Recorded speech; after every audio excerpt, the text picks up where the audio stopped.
Alright guys, welcome back to the channel. Jared at 3C's Recreation. I am excited because we have the 2025 CFMoto CForce 1000 Touring behind me.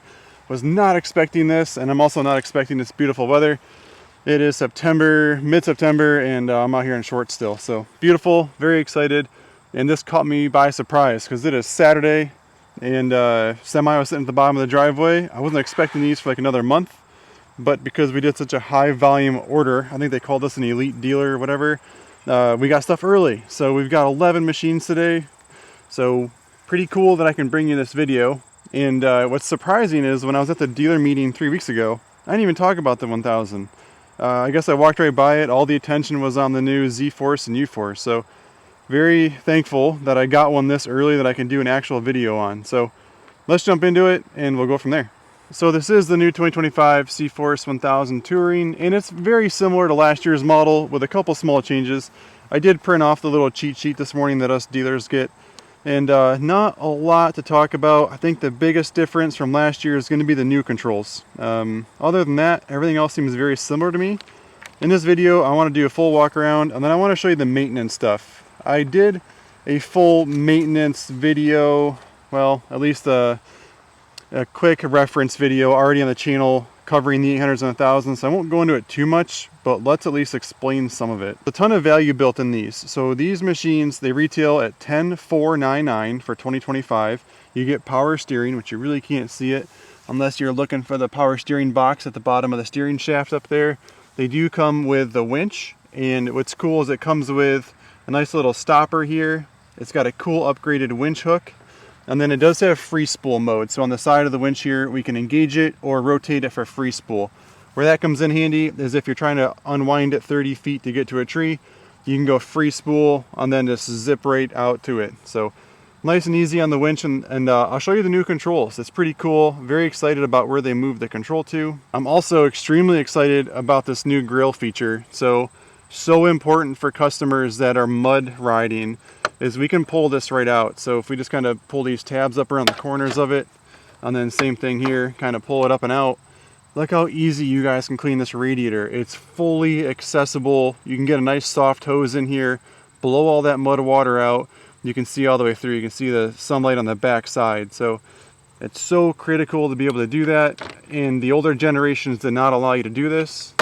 And you can kind of see I'm just rocking these tabs back into place.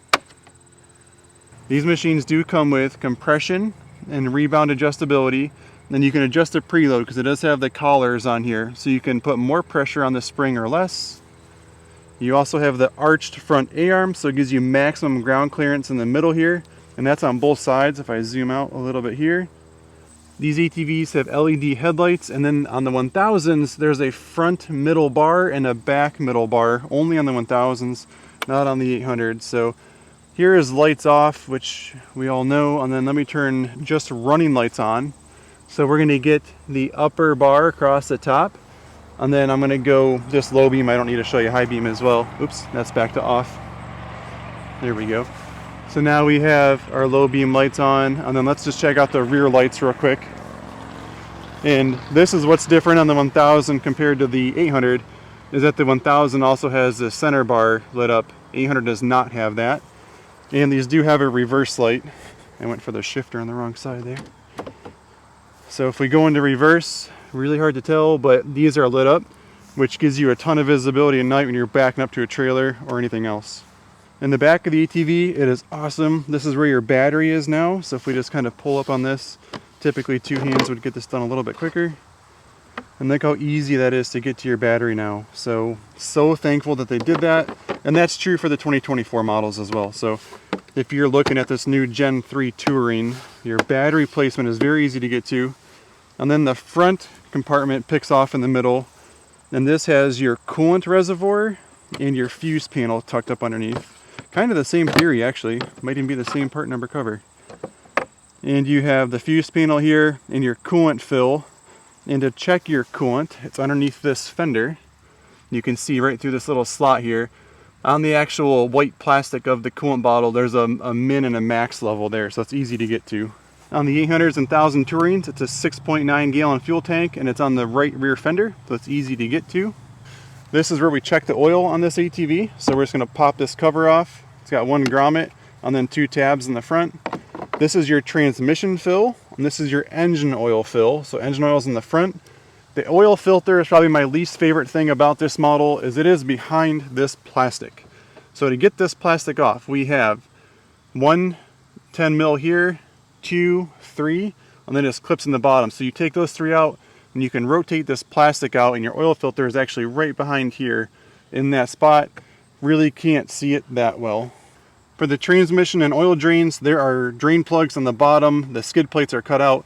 I can't really get under there with my gimbal to show you that, but once you buy one, the owner's manual will walk you through where those drain plugs are. Service the front differential. You can see this hex head key there. That's just your fill plug. So you're going to take that out, and then on the bottom there's a similar drain bolt. So you're going to drain it out, put that back in, and then you're going to fill oil to the bottom of that fill plug. And the same is for the rear differential. This is the rear diff fill plug, and then the drain bolts on the bottom again. Nice and easy to get to with the skid plate cutouts. You can also see the rear shocks are fully adjustable. This is our compression and rebound adjustability on the rear shocks. The 800s and 1000s come with a true 3-link rear suspension, so it's not your typical A-arm design, so a much smoother ride. This mimics more of like a trophy truck where it's got this swing arm and just the axle on the side. And then it does have the 2-inch receiver, which is really nice to have if you're used to working with a pickup truck, because all of our trucks have that same 2-inch receiver. These ATVs do have a nice storage compartment in front of the left fender, and it can't go too deep obviously because we have to watch out for the front wheel. So one of the biggest changes is going to be your hand controls. So right now we're in 2-wheel drive, and you can see on the display just the rear wheels are lit up. If I go here, it now has the 4 wheels, and then if I push in on the diff lock button, it now just put the center dot solid color, which means all 4 tires are now locked in, and as if there's a mud hole, all 4 tires are going to spin to get you up out of that mud hole. Here is the all-new left-hand control, which I think is really well designed, because I think the winch needs to be closer to the hand, especially if you're going to use this to plow. So in the winter, the old switch used to be way over here, and you were constantly like in and out, which is kind of annoying. Where this, if you're plowing, you can keep your hand next to the brake and safely on the handlebar. So our winch in and out is easy. This is our mode switch. There are 3 different modes. Right now I am in what's called normal mode. If I hit this button, it went to sport mode. Hit it again and it goes to work mode. We'll drive this in a minute and I'll show you each one of those individually. We have our light switch up on the top. So we have running lights, off, low beam, and high beam. This is our start rocker switch. And then this is our control panel for getting inside of that display, because there's a lot of features in that display. And then we have our handbrake. And then this is our 4-wheel drive override switch. So the switch up on the top, when you're in diff lock mode, so you're fully locked in, the little box is colored in the middle, that's going to give you full power in 4-wheel drive. If you do not use that button and you smash the gas, it's only going to go 15 miles an hour. You have to hold this in to get full power in 4-wheel drive. Up in the front, you'll see you've got the USB. One is a USB-C, and then the standard USB, and then the 12-volt outlets up there. The key switch is convenient and easy to get to, and the gear selector is way up out of the way. I am 6'4", and I have plenty of room for my knee in there, and I'm even sitting kind of far forward on the vehicle right now. So gear shifter is easy. And let's give you a walkthrough of this display. So on this display, I'm going to control everything with our control panel over here, and the sunlight's kind of bright, so I apologize if you can't see it very well.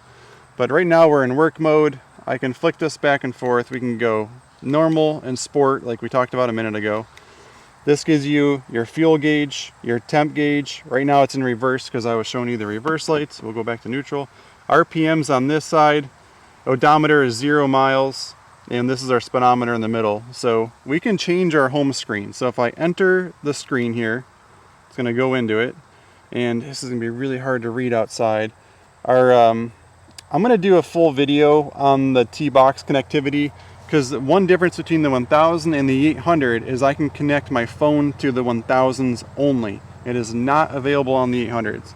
So inside of this screen, you have different drive modes, which you can toggle on the handlebar. You don't have to go through the display to get there, but if you do, you've got normal, sport and work, which we talked about. If I go back, downhill assist control. So what this is going to do is going down a hill, it's going to apply engine braking with it on. If I turn that off, it's going to turn off the engine braking, which I don't really recommend it. EPS mode, you can change how much power steering assist you're getting. Again, I would leave it on auto because it helps you out. It knows when and how much to apply it.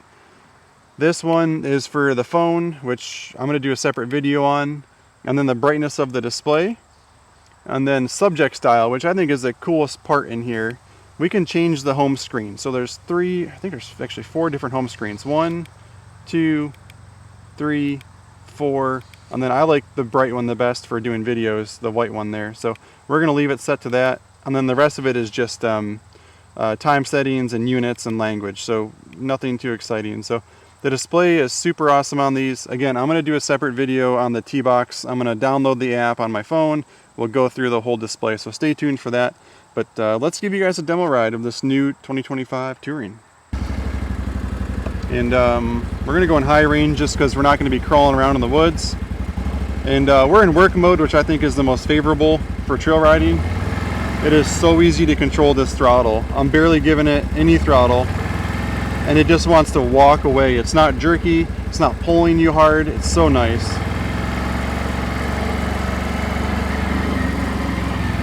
It is not smooth out back in here because we never really finished this off.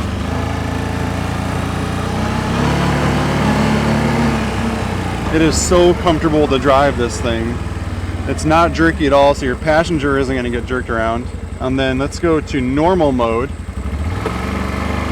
You can definitely tell, probably not so much in the video, but my throttle response is so much faster.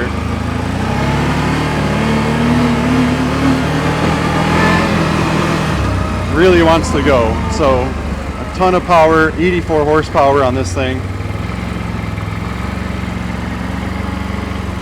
And then this is going to be our last mode, which is going to be sport. So I'm going to pinch on my knees a little bit more to keep my body on it. And they are so much faster. So I'm not going to abuse it. It's brand new. It's got 0 miles on it. Just unboxed it. The guys are actually unboxing the other 2 that we just got. So I'm going to hop off so you guys can hear the machine. It's super quiet, which I think is important. It's not loud or obnoxious.